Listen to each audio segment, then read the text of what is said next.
and thank you for the introduction. Look, for those I've not met, my name is Joe Kaderavek. I'm the CEO of Cobalt Blue. I'm going to spend the next few moments to introduce myself and the company to you. I'm an engineer by background. My background includes time as head of resources at Deutsche Bank, and then I had 10 years in funds management, particularly looking at energy storage. I've been the CEO since 2016, and the company itself has been listed since 2017. We are now approaching a DFS stage with our project.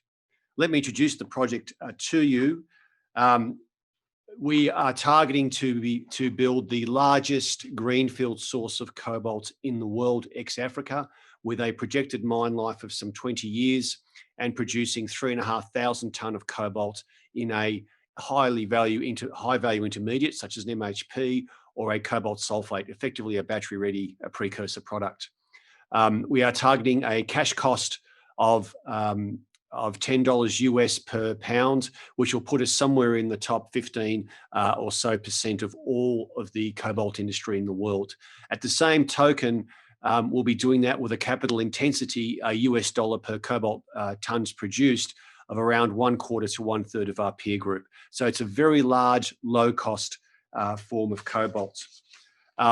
We are in Australian jurisdiction, so we have safe and stable laws surrounding the running and the operation. We're also an ethically sourced cobalt and are members of a blockchain initiative. So what are we in summary? We're large, we're low cost, and we're battery-ready ethical cobalt. The project itself is unique in a number of ways, but primarily in that we are 80% cobalt driven by revenue, and the remaining 20% is effectively a byproduct sulfur.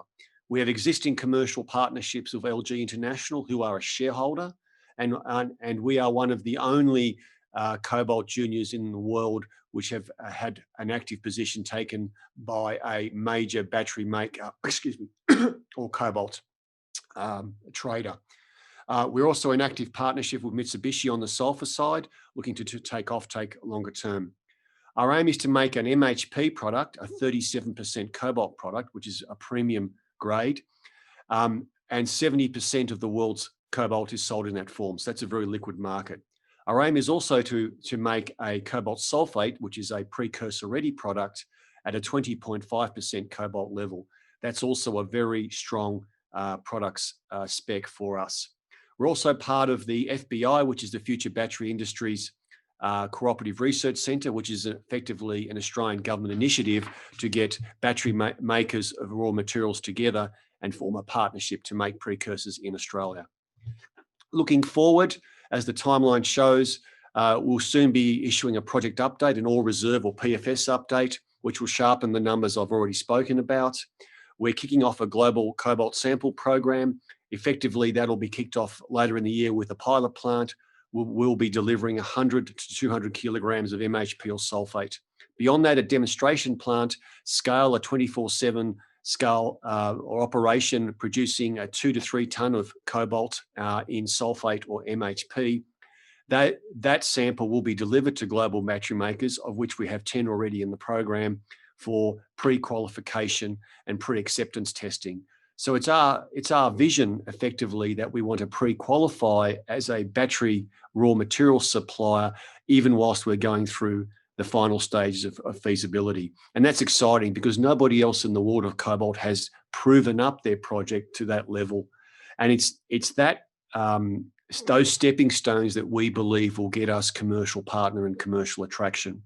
Overall, we're looking forward to development of the project, which should see feasibility delivered in late 2021 in conjunction with state significant development approvals and project financing. So in early 2022, we should be in project financing.